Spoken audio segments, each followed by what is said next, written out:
प्रेरणा, न दबाव, न भेदभाव, जनता के साथ, जनता के द्वारा। राष्ट्रीय हिंदी में डिजिटल।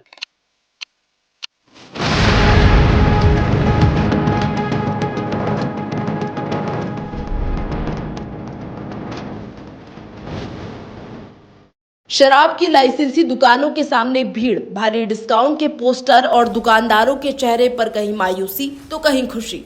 ये राजधानी भोपाल ही नहीं बल्कि मध्य प्रदेश के कई शहरों की सरकारी शराब दुकानों की वो सूरत है जो हर साल मार्च महीने के आखिरी दिनों में नजर आ जाती है।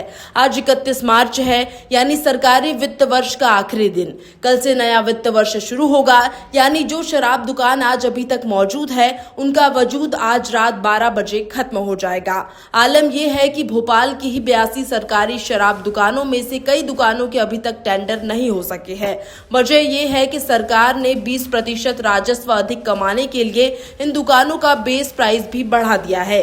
इससे कई बोलीदार बितक गए हैं। बहरहाल जिन दुकानों के ठेकेदारों ने अगले वित्त वर्ष के लिए टेंडर नहीं लिया है, वो दुकानदार आज रात तक अपना सारा माल डिस्काउंट पर बेचने के लिए सुबह से तैयार है। सरकारी नियम कानून की उलझन जो भी हो, लेकिन शराब के शौकीनों की फिलहाल तो चांदी हो गई है। कई शौकीन इकट्ठा स्टॉक जुटाने की फिराक में है। देखिए, जो शराब के ठेकों का मामला है, ये एक मध्य प्रदेश में एक स्थायी फीचर की तरह है कि ये हर साल इस तरह की आपाधापी, इस तरह की परेशानियां होती हैं। और इस बार भी स्थिति वही है कि मध्य प्रदेश में जो सरकार ने उसने 19,000 करोड़ रुपए का टारगेट रखा है इस साल आबकारी से जो राजस्व हासिल करना है। तो जाहिर है इसके लिए 20% के करीब जो है इसके रेट बढ़ाए गए हैं। और खास बात यह है कि जो ठेकेदारों ने जो सरकार के ये जो मॉडल है आबकारी वाला इस साल के ऑक्शन के लिए, उससे जब बेरुखी दिखाई तो सरकार ने बहुत सारे लचीला रुख भी अपनाया है। यानी कि कई जगह पे जो बेस प्राइस है उसको 10% कम भी कर दिया है।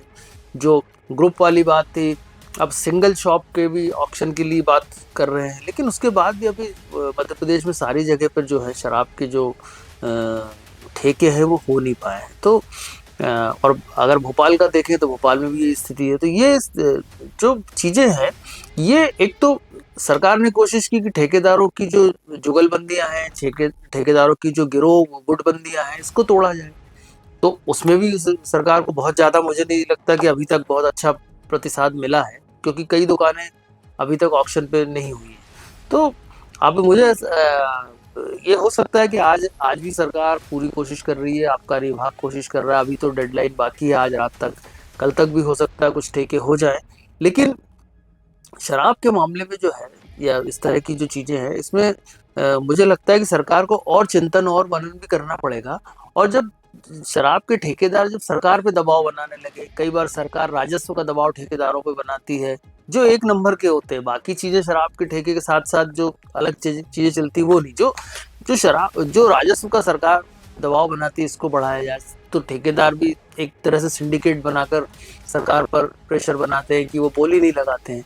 तो यहाँ पर कोई एक ऐसा रास्ता सरकार को निकालना होगा कि इस तरह की स्थितियां ना हो और राजस्व का नुकसान ना हो। राजस्व जो एक चलता है वो, और दूसरा जो उसका लीकेज है राजस्व का, वो भी ना हो। तो ये सरकार की जिम्मेदारी है कि वो इस तरह का मॉडल बनाए कि जिसमें ना तो कोई किसी पे हावी हो पाए और ना ही नकली शराब या इस तरह की शराब की जो 2 नंबर की शराब जिसको कहते हैं, उसके लिए कोई रास्ता खोले।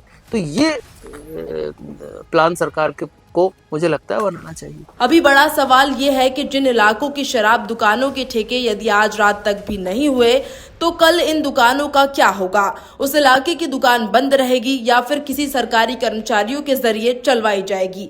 ऐसे बहुत सारे सवाल कल सुबह तक बाकी रहेंगे। ऐसी ही और खबरें देखने के लिए लाइक, शेयर एंड सब्सक्राइब करें राष्ट्रीय हिंदी में।